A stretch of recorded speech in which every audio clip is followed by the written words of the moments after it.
Good evening, everyone. Thank you for coming to tonight's Planning Commission meeting. I'll ask you all to rise so Commissioner Keldorf can lead us all in the Pledge of Allegiance. Thank you. I pledge allegiance to the flag of the United States of America and to the republic for which it stands, one nation, under God, indivisible, with liberty and justice for all. All right, thank you, Michelle. And can we have roll call, please? Chair Baldino. Here. Vice Chair Newman. Present. Commissioner Keldorf. Here. And Commissioner Wingate. Present. Commissioner Heschler is absent today. Thank you, Venus. All right, now is time on the agenda for public communication. This is the opportunity to address the Planning Commission on anything that's not already on the agenda. All right, seeing no rush to the podium, we will close public communications. That brings us to our consent calendar. We have one item about a cell phone facility permit at 300 North Continental Boulevard. Does anyone want to pull that? No? Then I'll take a motion to approve the consent calendar. I make a motion we approve the consent calendar. Second. Motion and second. All in favor? Aye. All right, 4-0. Thank you. Okay, no call items. That brings us to written communications. We have an email here, Mr. King. Is this our only addition? Yes, that's All the right. only one I'm aware of. It is the only one. All right, thank you, guys. All right, that brings us to new business. And the first item, agenda item H2, is an ordinance requiring certain private developers to provide artwork on-site or pay an in lieu fee to the city. And can we get a staff report, please? Or we need a report right from the Arts Commission. Combination. Oh. Oh. For a minute I thought, oh no, the power's Maybe a gone little off. too dark. I'm The sorry. rolling blackout, everyone. Are you able to see the slides? Okay. We got it over here. We got a Okay. special switch we use. Perfect. Thank you. So good evening. I'm Melissa McCollum. I'm the library director, and we are back again to continue the conversation about the Art and Cultural Advisory Committee's proposal for a cultural development program in El Segundo. And as a reminder, the City Council first directed the committee to develop a proposal back in December of 2018.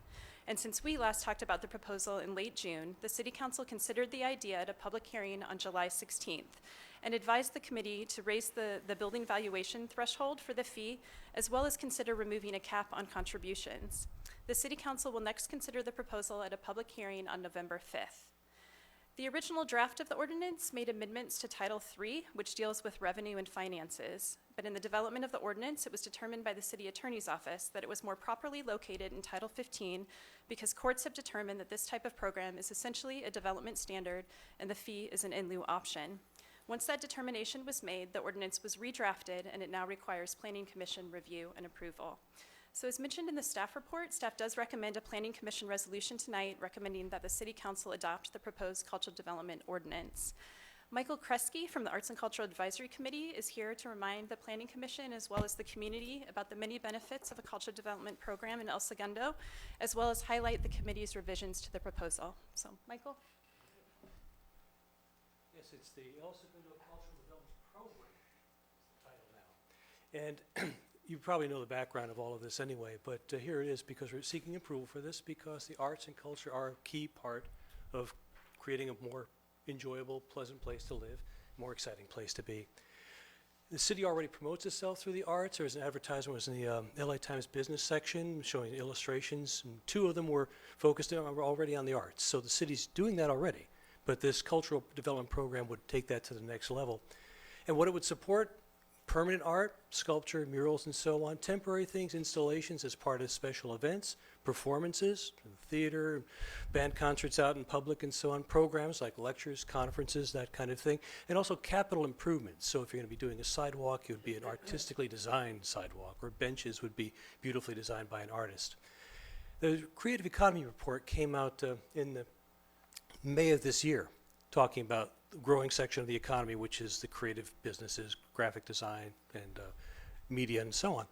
And one of the recommendations they made, besides saying you want to improve the city's quality of life and its existing character, would be to invite artists to be part of the beautification and improvement of the city. And they were suggesting that you should establish a fee that would support this. Now, it all sounds good, but the question is about this fee is, would it drive away business? Is it something that's an excessive burden on development? Is it going to discourage development? And finally, what's it going to accomplish? Ultimately, what's it really going to do? Well, to address the first three, you consider the regional picture. Other cities, 36 of them in LA County, already have percent for arts type ordinances. And these include cities that are very highly visible, very successful in terms of attracting business and new people moving in. Creative economy is really working very well there. County-wide, LA County is also considering a percent for arts ordinance that would cover unincorporated areas of the county. So it's really become kind of a common practice throughout the region, and it's something that would work here as well. What we're proposing, this cultural development program, the fee would be a 1% fee on commercial industrial construction and renovation, no fees on residential at all. $2 million project threshold, the fee would not apply until the project was over $2 million. No fees on projects below that. And finally, no caps, that no matter what the cost of the project is, the fee would still apply. How does this compare to other cities? Well, the 1% fee, 29 cities have a 1% fee. 7 cities have fees higher than that, up to 2%.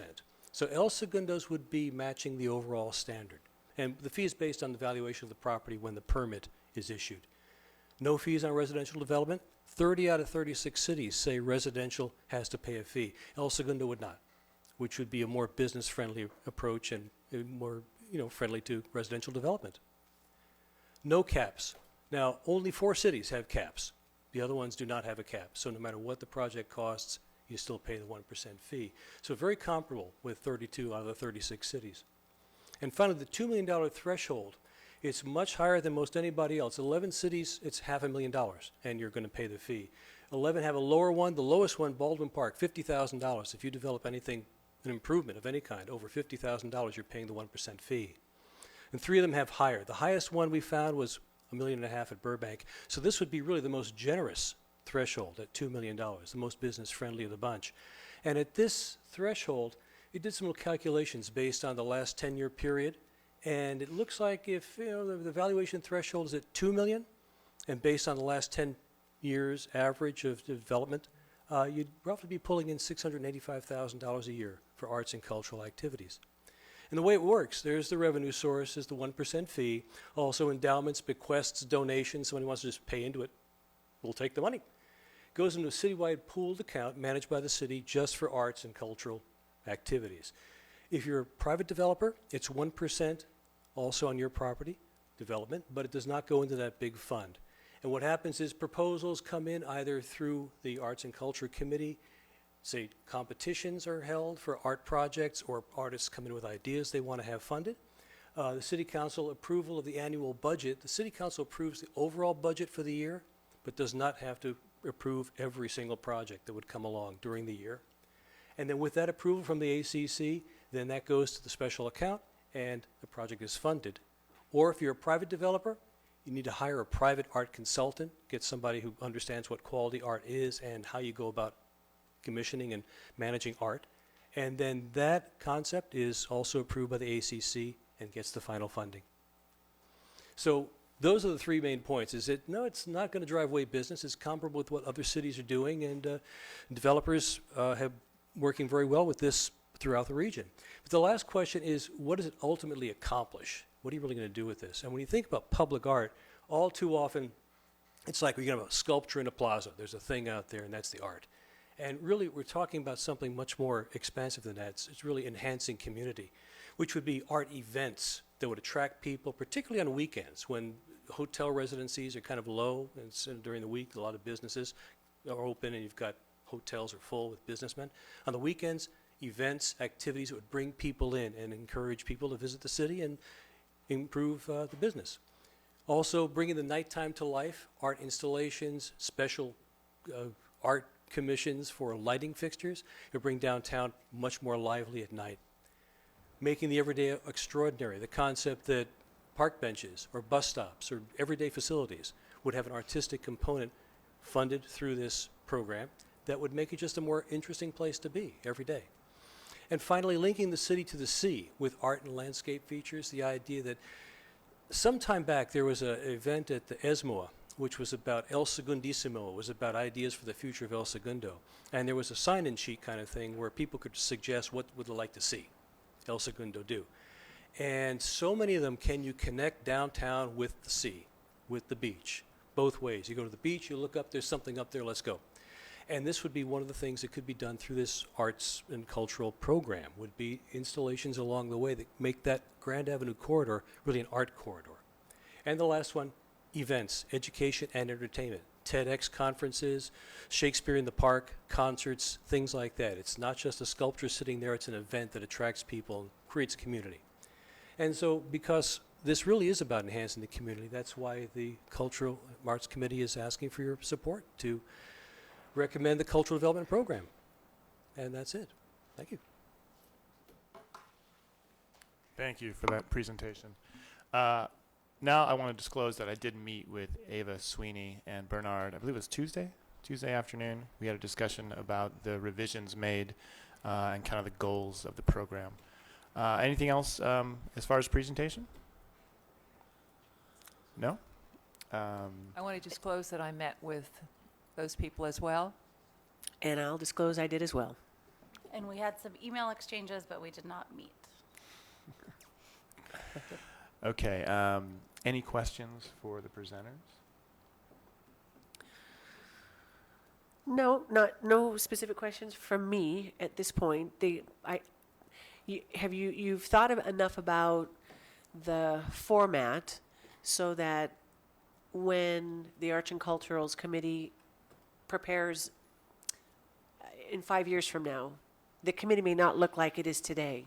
Will there be enough in place that it could continue and be valued and handle the money and create that awareness that it's supposed to in 5 or 10 years? Do we have enough? Have you talked about it enough as a committee to have that organization so that it could continue?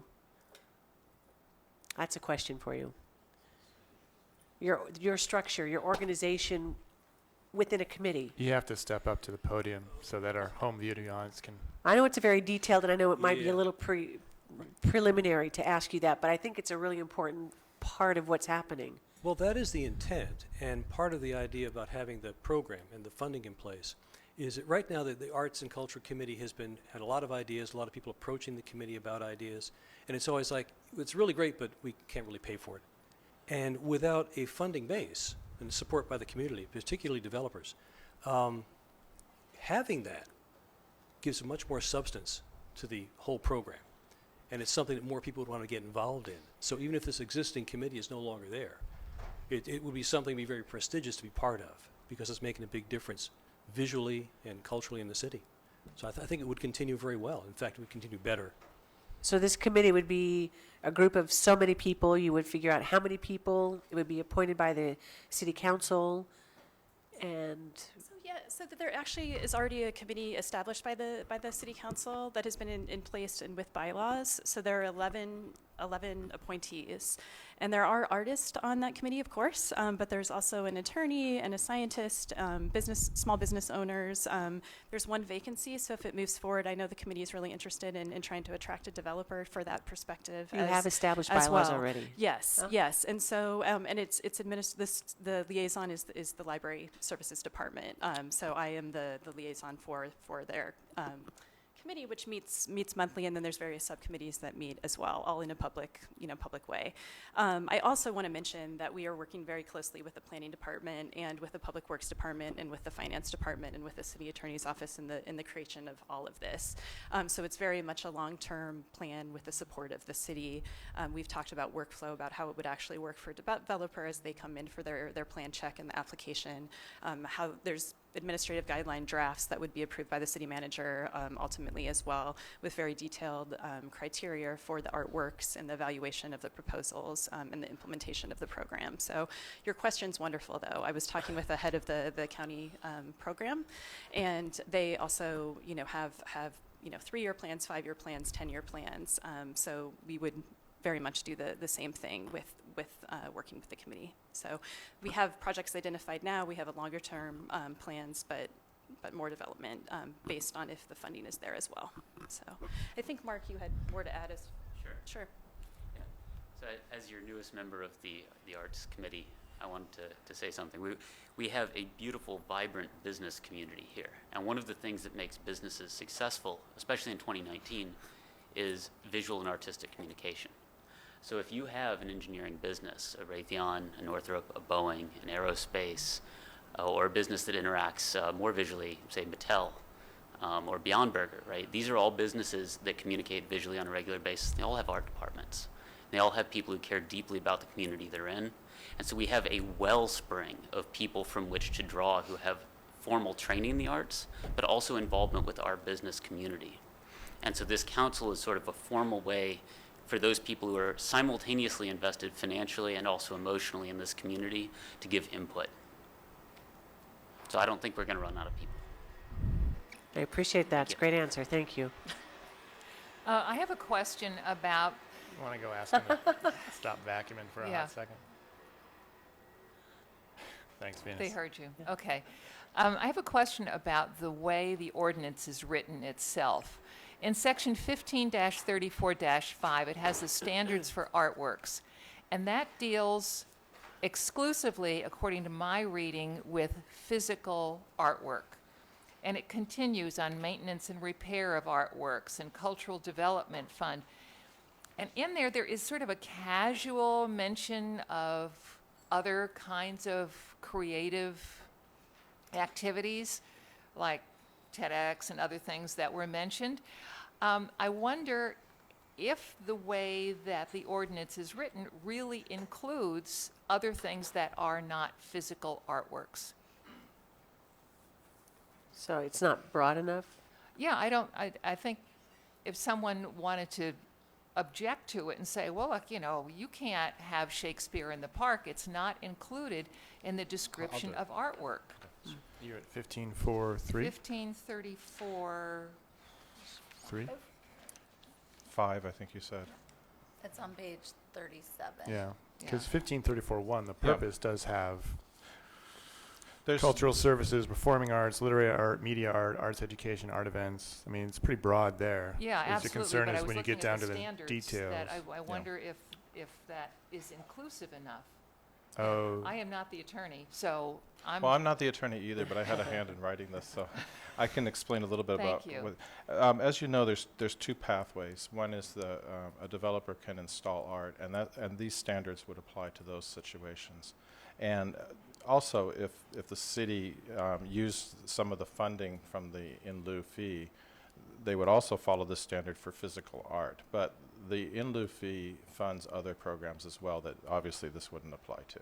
But we wouldn't be seeing like developers funding a TEDx conference or Oh, no, something like no, that. no. So this really is meant to apply to physical artworks if you choose that path.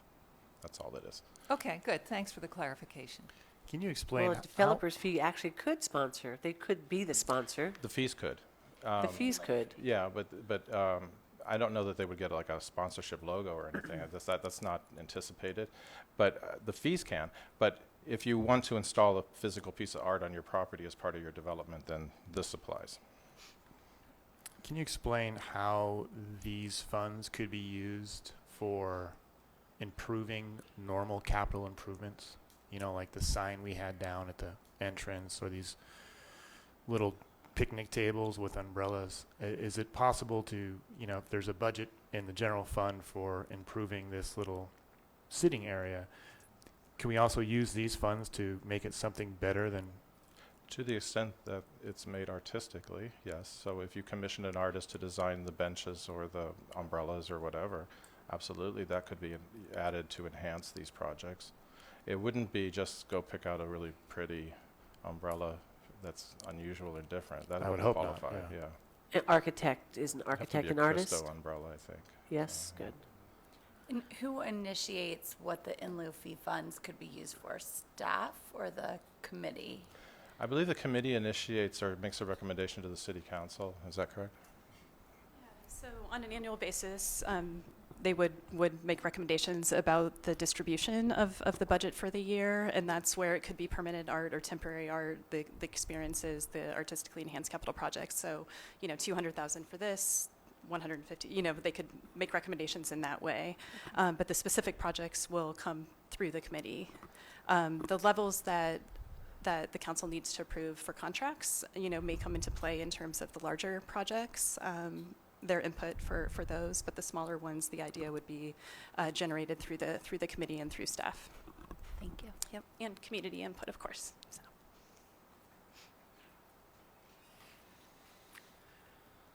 All right, any other questions, guys? No, I was particularly enthused about having other things other than just a statue in the park presented, so I appreciate the input and the time that we shared with the members of the committee. Anyone else wishing to make any public comments on this matter? Please, you have to step up to the microphone though and just tell us who you are. Yeah, my name is Bernhard Zünkler. I'm the voluntary curator of ESMOA, and I come here every free minute I have to El Segundo, and I really welcome this initiative because I think in 10 years everybody will be so grateful for you guys to decide on that, because the impact of what you can make is almost like fairy dust what you can generate here in the city, and it's the 1% is actually nothing, and what you will achieve. And of course, the first year will be very, very important because it kind of sets a standard. I mean, we had the same problem with, or let's say the same, like initiative when we took upon us to start with ESMOA, in order to really raise the bar about the projects, and also like a little bit the provocation, what you need to really encourage people to really get out and get ideas. It means we have to do more than just a few benches in the park and stuff like that. It's really about the emotional impact you want to generate, and I think the 1% is just enough to get this fairy dust. So I hope you, I can't wait for your recommendation, but I really encourage you to do that. Because my job in Germany right now is actually to work with the largest corporations in Germany, and it's all about innovation and how do you get to the next level. Everybody talks about the big ideas, but it's not only the functional thing, it's actually the emotional thing that gets you to where you want to be. Thank you. Thank you. Please. Mark Knight again. I had 2 more points before I sit down. One is that as a member of your community who's fairly new, I've been here about a year, and I'm not rich, and I would like to have impact on the art. And right now, we do have a beautiful, vibrant art scene, and it's already here. But if you don't have financial means, it's hard to direct that scene.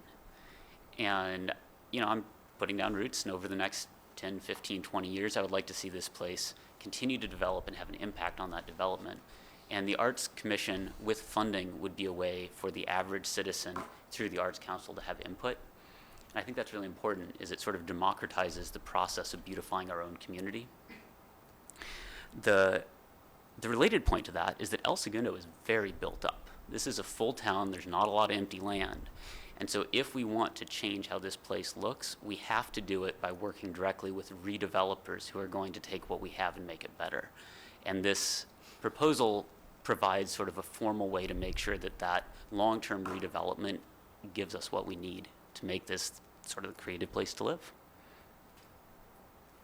Mr. Knight, you lived in town for a year? I have, yes. And you're already volunteering on the Arts Commission? And with ESMOA as well. Good for you. And a few other things. I like this place. Appreciate that. Anyone else? Okay, we'll close public communication. All further comments shall come from the dais. Who wants to start? I have a question for staff. From a project cost, so how is that determined when a developer submits an application? Is that something that is included in the application, or now they're going to have to submit something additional? How are you going to determine what the actual project cost is? Great question. Because it's going to be the valuation on the building permit will be the valuation that's used for the $2 million mark. But as you know, projects get split up a lot. They come in, they do the core and shell. Tenant improvements come in 2 or 3 pieces. So staff is working on creating a guideline that will be part of, it's kind of attached to the ordinance, and it'll define things like what is a project and how are related permits related to that project connected, and how the project valuation is defined. But the essence of it is the valuation of, on the building permit. And remind me, you can't get your condition of occupancy without fulfilling this requirement. Yes, yes. How it's going to work is there's going to be several different major points, and when the person comes in, and hopefully they come and speak to us ahead of time, but at the very least, when they submit for plan check, they'll be provided with information. You know, here are your options. You can pay the fee, or you can proceed to getting your art installed, and here are the process to do it.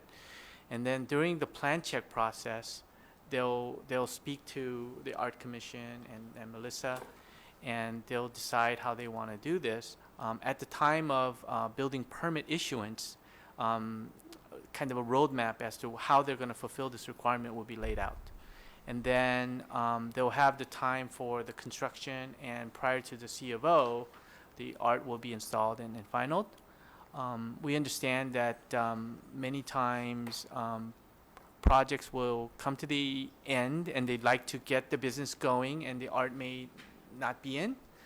So there will probably be cases where we'll have to issue a temporary certificate of occupancy with the condition that the art comes in 3 months, 6 months, or something like that. Thank you. Yeah, I mean, I'll start.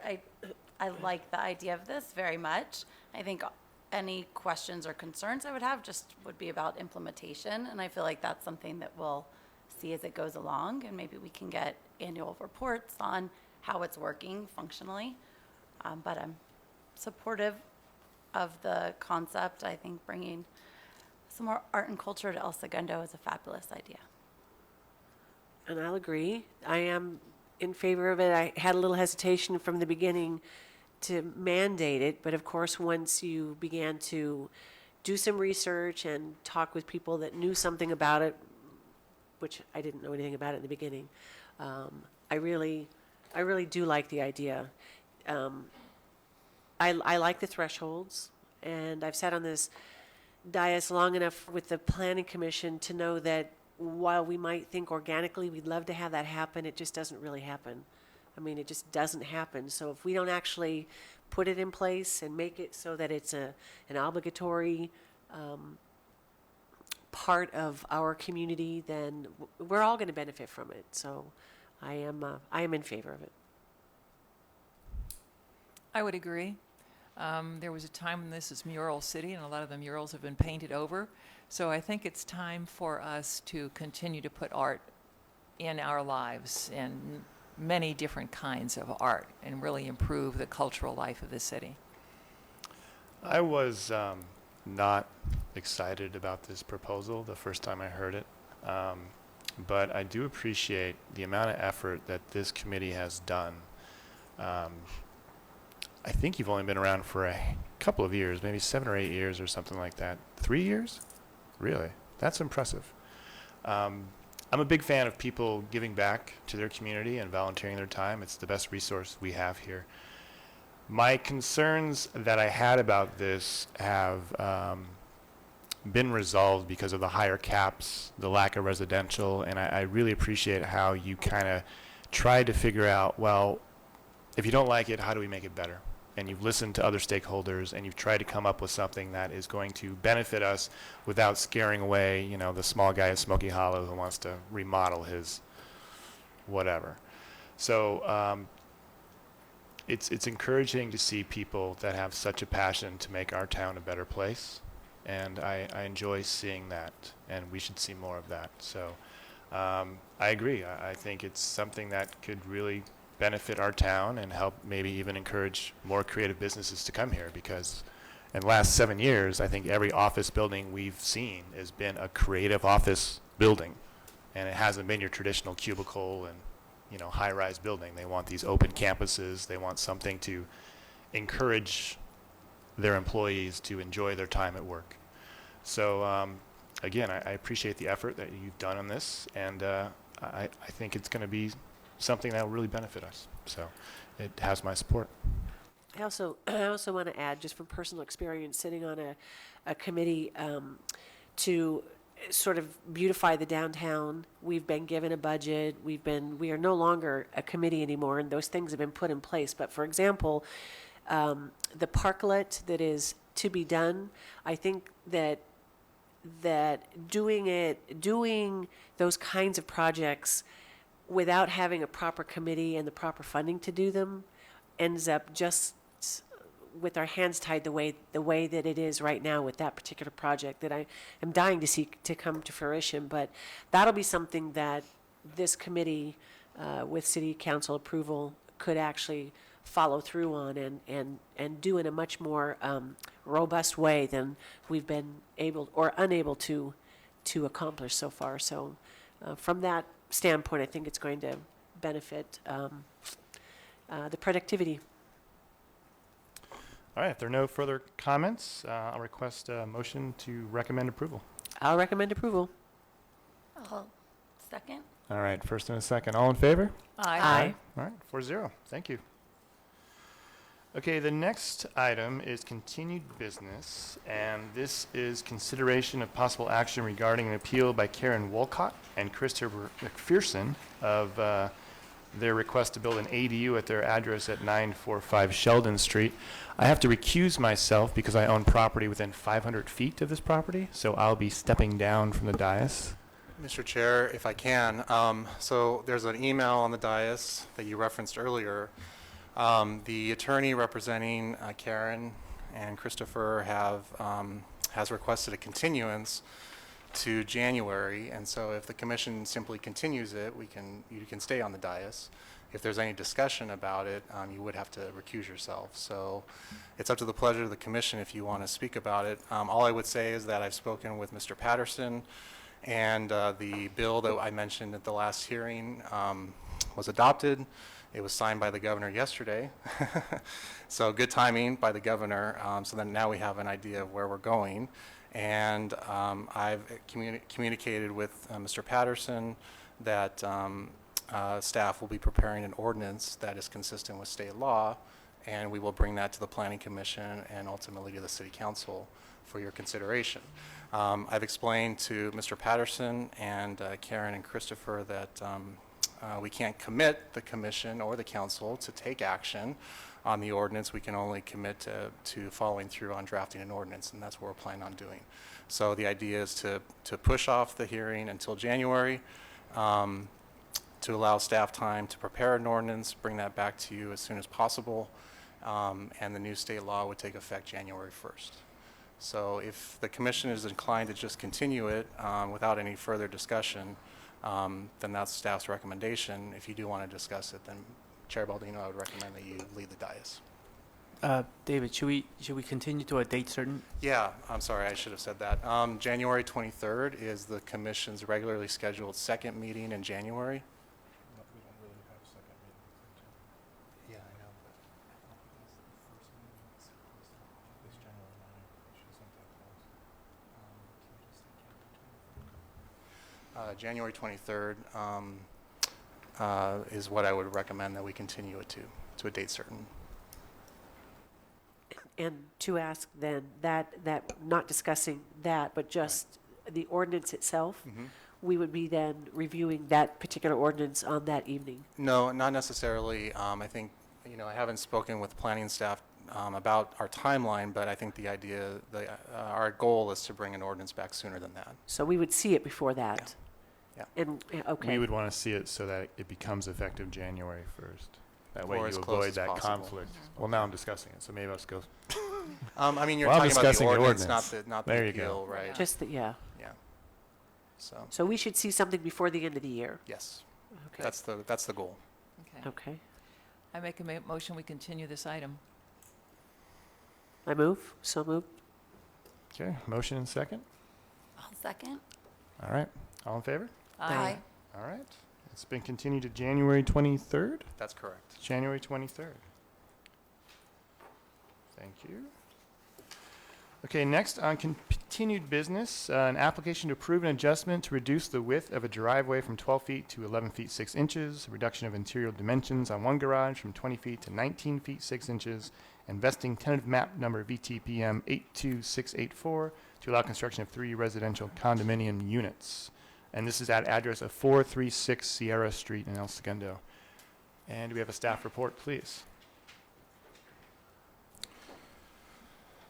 Okay, this is for a subdivision and adjustment at, sorry, you just said it was 436 Sierra Street.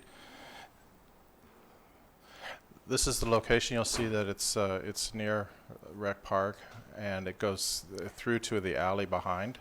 It's the second property in from Pine Avenue. I'm sorry, this isn't working. There it goes. There's a view of the property as it stands now. And this is the proposal. This is probably going to look a bit familiar to you. I think we've seen various versions of this in different places throughout the city. There we go.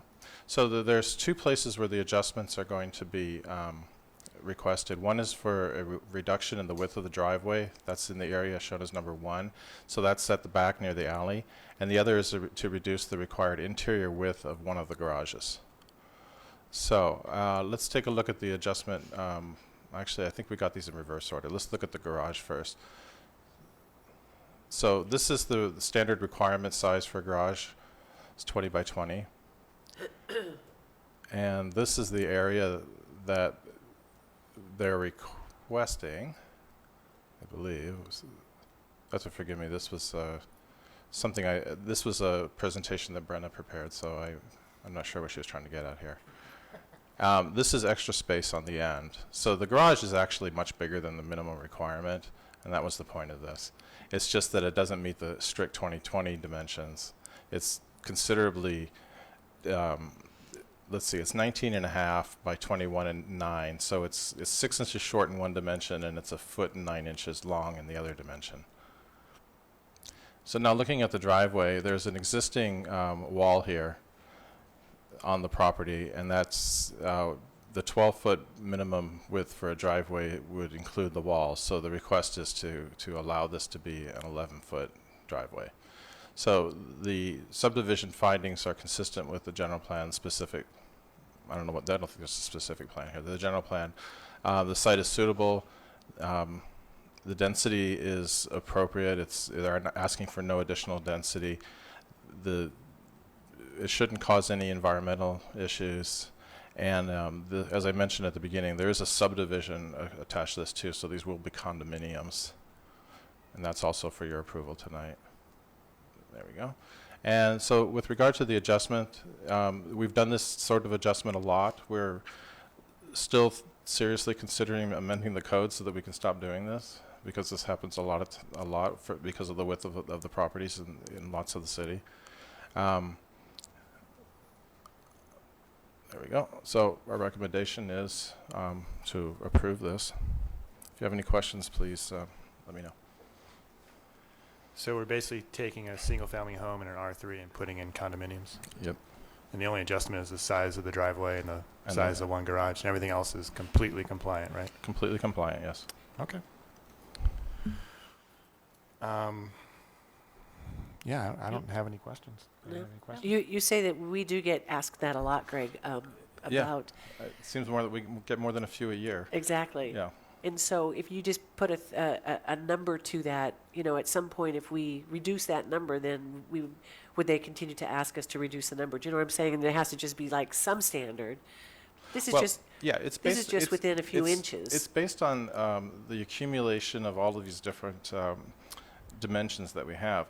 And when you add them all up, they just happen to be like 6 inches more than the width of the average lot in this area. So You think there's a formula then that would just allow this, because it's longer in one way and shorter in another, even though yeah. they The- still have, For the plenty driveway of- width, I think we just have to consider that maybe the recommendation would be 12 feet, but if necessary, 11.6 would be acceptable. But for the garage, I think that having a little bit of a flexibility so that if you shrink one dimension, you can increase the other, should be a reasonable solution to this. right? Some people will want to make their garages wider, and some will want to make them longer. But if we keep it all within, maybe a foot of variance, it should be Reasonable. not a problem. Yeah, is that something that staff would be able to decide within certain leeway? Yeah, if we write the ordinance that way, that's the idea, because it seems a bit of a burden to keep bringing these to the Yeah, planning it's hard on the commission. developer and the It's property owner. just unfortunately not one of the things that we have time to write right now, but we will You guys are just twiddling your thumbs all day. all day. I'm lying. That was a joke. Yeah. Sarcasm. All right, well, I reviewed all the plans.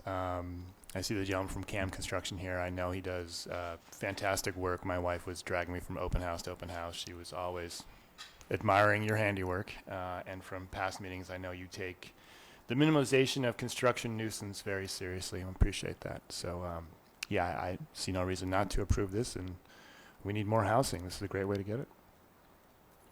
Great. I make a motion, we approve an adjustment to reduce the width of the driveway from 12 feet to 11 feet 6 inches, and a reduction of the interior dimension of the one garage from 20 feet to 19 feet 6 inches, and vesting tentative map number VTPM82684 to allow the construction of 3 residential condominium units, EA1259. Great. I will second. All in favor? Aye. Aye. 4-0. Thank you. Okay. Our next continued item is a look at the 2019-2020 capital improvement program with the city general plan, considering action regarding a finding that the proposed fiscal capital improvement item related to city hall security enhancements is consistent with the El Segundo general plan. Okay, do we have a staff report on this? Just a brief one. As you'll recall, this is the one item that was included in the CIP last time that didn't have the details. The details are now supplied for your review. And the question before you is this consistent with the general plan? So if you have any specific questions about the project, we have the city engineer here. I do have questions. They're going to be the same questions I asked you last time.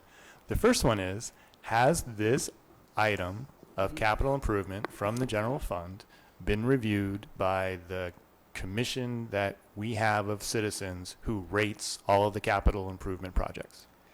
Good evening, Commissioners. I'm the Fanshura City Engineer. So to answer your question, no, because typically the CPAC committee meets a couple of times during the summer before the budget season. So once that is passed, the next meeting is next year, probably the first one probably in April. So so it has not gone back to the CPAC committee. And also, this is not out of the norm, because in the past, the City Council has added projects to after the CPAC committee has reviewed the list. And for example, the downtown lighting that was implemented, that was one added by the council after the CPAC has gone through the process. But the council feels strongly about the downtown beautification. So that's one project they added after the process. And then the other one, for example, is the Hardy Valley Playground that's recently completed. So that's also another one that the council add after the committee has gone through the list, make their recommendation. But the council feels strongly about that project as well. So they added to the list, and that those projects also didn't go back to the CPAC. So these two did not go back to CPAC. Okay, but this came from the city manager's office, manager's not office. from the city council. Not from City Council. Okay. And what portion of the general plan refers to city hall improvements? This is specifically the land use portion, which is the land use element number 7, and it's the improvement of infrastructure. So this is so for this one, the project, if you recall the last time, it was 1 million with undefined scope. So we gone back, very good advice. We gone back and really define where the money is going to spend. So the project actually split into really 2 different projects, very distinct. One is window replacement. It's very straightforward, which is the window replacement is according to the recently completed facility assessment report, it was due to replace in 2 years. So the city manager feels it's more of a top priority, so he moved it 2 years ahead of time. So it's a very defined scope, replacement of window of the city hall. And then the other one, the security, city hall security itself is gone from $1 million to $125,000, and with pretty, defined scope, just try to fix some really obvious flaw in terms of the security makeup of the building. For example, now it's after hours, and the building is supposed to close to the public except for this area, but that will be the ideal situation. However, because it is a public meeting, we have to keep the door open. There's no door this way blocking anyone from get into the rest of the city hall. The reason being, the existing door, you can lock it, but because the fire code require you have 2 exits when you have a public meeting, so we cannot lock the door. So that's just one area that's very obvious to fix. So it's just $125,000. It's not going to be able to do a whole lot, but there's some obvious flaw that can be fixed, and then also install some security camera. So that's a very, defined scope of work in terms of where the money is going to go. So. Well, I agree. You're not going to do much for $125,000 on a public works project. I mean, I've seen painting of handrails cost $20,000 at the fire station. Right. So, I question how effective $125,000 will be, but something you said kind of struck home with me was that this is already on the plan 2 years from now, and there's been no citizen review by CPAC. There's been no city council review. The city manager has decided this is more important. He's bumping it up. Right? Right? I mean, you go ahead. All I would say is that my understanding was that the project was approved by the council as part of the budget. So I think there was discussion at the So council went through and approved it. Correct. They just had them redefine the scope? Correct. Okay. Correct. So the scope that's in front of you is consistent with what was approved by council. But when we took it to the city council, we expressly said that the planning commission had not yet made a finding that it would conform to the general plan. So this approval is still needed and outstanding. Gotcha. And I will say, I attended that council meeting, and they talked in detail more so about the windows than about the security, but it was a conversation. Well, I guess as long as council is giving the direction, I'm not as, what's the word I'm looking for? Perturbed by the lack of process. That's a good word for it. I have a quick question that you mentioned. 2 exits during a public, during a meeting like that tonight, 2 exits. You're going to Right. have 1 exit, the entrance exit. Right. You're saying that the end of the hallway also has to remain open. We have to remain open. Right. Because if So- there's a fire this way, people Appreciate can't get that. out. So the hallways will be locked as they are. Right. If they so lock, the security then would would be be- where? the Where do security we would want to be block it up? At the other end? yeah, let me, that door currently, it cannot only be either locked or unlocked, but you can modify it. So it would be emergency exit only. Okay. So if somebody try to open it, the alarm will go off. Okay. So you can't just try to slip into the building. So Okay, so it would be Right, only right. open from the inside, and once it's opened, then the alarms will go off, correct. So, which is not the way it is now. not the way it is. Okay, so then it's- retrofitting that door would be very safe.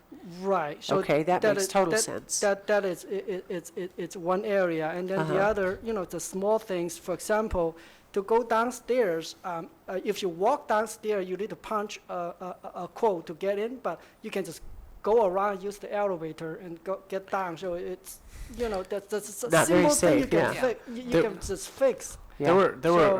There were a couple of really bad incidences in the last few months where somebody with a criminal background was roaming City Hall and just entering into people's offices. And if you walk around City Hall since then, all the offices have put up signs that employees only. and many of the offices have been remained locked in many of throughout the day and certainly during off hours. So there is a sense of there was a sense of urgency to get a security measure in, and so this item was started with that, and then a couple of other incidences where there were some of the windows don't close properly, and so we actually had some rodent infestation. And so we felt a sense of urgency to get those windows fixed and also deal with the energy efficiency issue as well. So there was a sense of urgency to get this done sooner than later. Well, we definitely want our employees to have a safe working environment. It's saddening that all of our public buildings and our schools have to become these type of security lockdowns. Like, I like the fact I can walk into City Hall. I'm here probably too much, to be honest with you. But it's our City Hall, and looking at what the school has to do now with putting on fences and security checkpoints, I mean, I'd hate for our City Hall to go that far, but I do understand the need to have some basic security, especially the holes you've just pointed out to us here seem pretty minor and something that could be fixed pretty easily. Well, that having been said, and mostly because of the fact City Council's already talked about it and approved it, I really don't think I have any reason not to find it is in compliance with the overall general plan.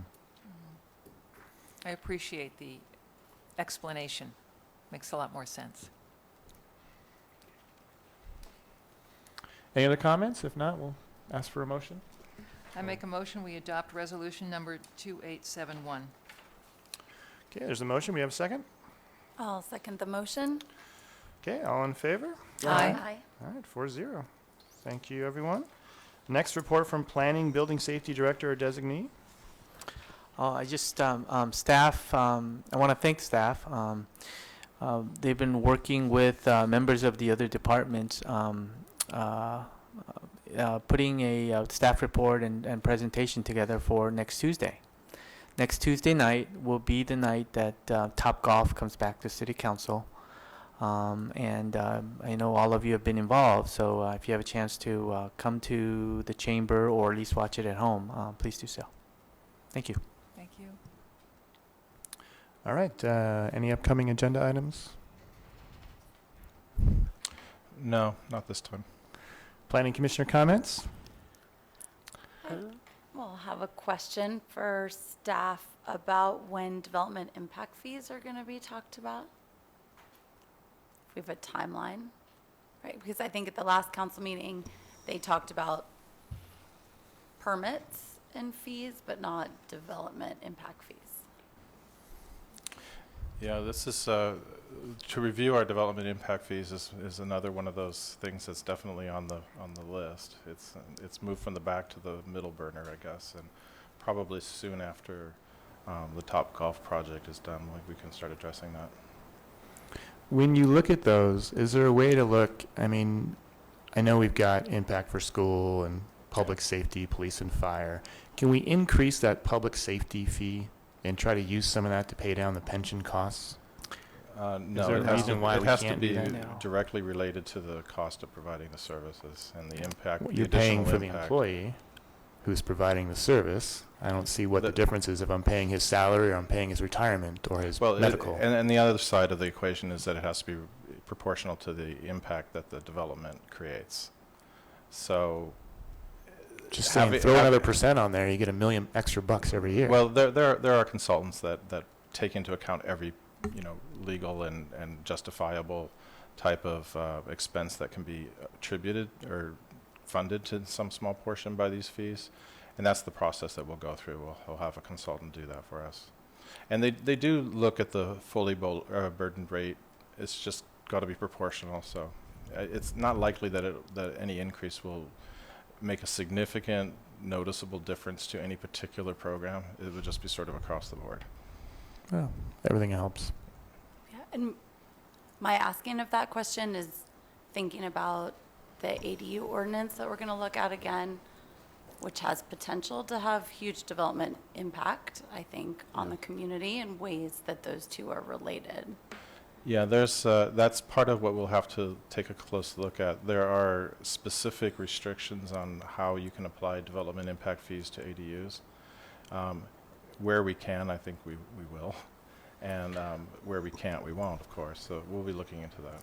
Yeah, just to briefly add, the new legislation that I mentioned earlier kind of clarifies that issue a little bit. And my general takeaway was that impact fees could be required for new construction, ADUs within multifamily residential buildings, but not conversions of existing structures. So the legislature has kind of drawn the line, and they want to allow conversions of existing structures. And my takeaway, my quick read of it, was that impact fees cannot be required of those types of conversions.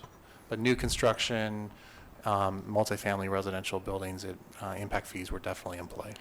The reason being is some of the cities have and could continue to use those numbers to be a high number to prevent housing from being built. So the state has specifically told cities that you can't do that. So we have to stay within those rules. But we could do it for new construction of new ADUs. Yeah, new construction, I believe it's detached construction. We can't give you a straight answer yet because the bills were signed yesterday. There were about a dozen of them that deal with housing, and of those, I think 6 or so would deal with ADUs. Sorting through them is going to take a little bit of time, so we'll have answers soon, preferably well before the end of the year so that we can be ready. Staff has been thinking about some areas that we wanted to alter the ADU requirements. We've been kind of waiting for what will be coming down the state. It's just come down the state, so we'll be finishing that up, and that'll be a robust conversation when it's up to. One item that will be coming next month, I think it's the second meeting in November, is also the short-term rental, which is kind of related to that discussion. But for the council, there are a number of things that the Planning Commission will have to make decisions or recommendations to the council in the coming months. Am I correct in one of the ADU laws now is that those have to be rented for 30 days or more, so they're no longer in the... They're no longer in the short-term rental realm, yeah. So does that mean that that ordinance needs to be rewritten as well? I don't think that, it may or may not be incompatible with our ordinance. We'll check. As I mentioned, we're going to have to digest all of these, and there's a lot to take in. I've heard about that one as well, and that's exactly also, the state doesn't want to allow all these people to have ADUs, and at the end of the day, they want housing. They don't want all these people to build this and get allowance to build this, and then use it for short-term rentals. So, housing. On a slightly different note, what happened with the court appearance of the person that owns the party house on Virginia Street? I think that went to court in July. I can address that very briefly. We resolved the issue with the property owner, and the property owner agreed to comply with certain rules of the city. The idea is that the property owner, the sentencing was delayed for a year to ensure that she complies with all the rules. And if she complies with all the rules, then she won't have to plead to any of the charges that the city brought. So we're keeping a close eye on her to make sure that she's complying with all the rules. And then in addition, the city also filed a criminal complaint against a person who we allege was living in the garage. Within the past couple weeks, we resolved that issue with her as well. So she'll be moving out in December, as of December. So she's still renting it out as an ADU? Or as a short term? It was a long-term lease, and the property owner was having difficulty evicting her. And so the compromise that our office came up with the garage tenant, I'll call her the garage tenant, was to give her a few months to leave. So Right, okay, so the garage tenant is now leaving. Correct. But is that house still being rented as short-term rental? No, Yes. I think she's advertising it for long-term. That's the last I heard. She can rent it as a short-term, but she has to rent it to limit the number of people she's renting it to. So, Okay. yeah. just be prepared when all the neighbors show up and Right, tell us that right. nothing has happened since July because they're still throwing parties over there. Like, Right. They we're are. going to hear that. Yeah, we're keeping a close eye on it. We've kept the neighbors in the loop as well. It's a really, really difficult situation. It's been really, really complex, but I think we're getting a handle on it. So, and if she violates the terms, we'll go directly back to court, and she'll have to stand before the judge and explain why she's not complying with the terms of the sentencing. So Doesn't she have a year, though? she has a year. She has to comply for a year. And then if she complies for that year, then she doesn't have to plead. It's called a deferment. As long as she's in compliance with that year, it's like a probationary period. But she's out of if she compliance. violates within that year, then we go directly back to court. She's and out of compliance now. I'm not aware of that, but we can talk offline. Yeah. So, Oh, the police would be aware of that. yeah. Well, Thank in closing, I'd like to wish Michelle Keldorf a very happy birthday today. Thank you. Birthday. 27. Michelle. Nowhere else I'd rather be. All right, we're adjourned. Our next meeting is October 24th at 5:30. Thank you, everyone.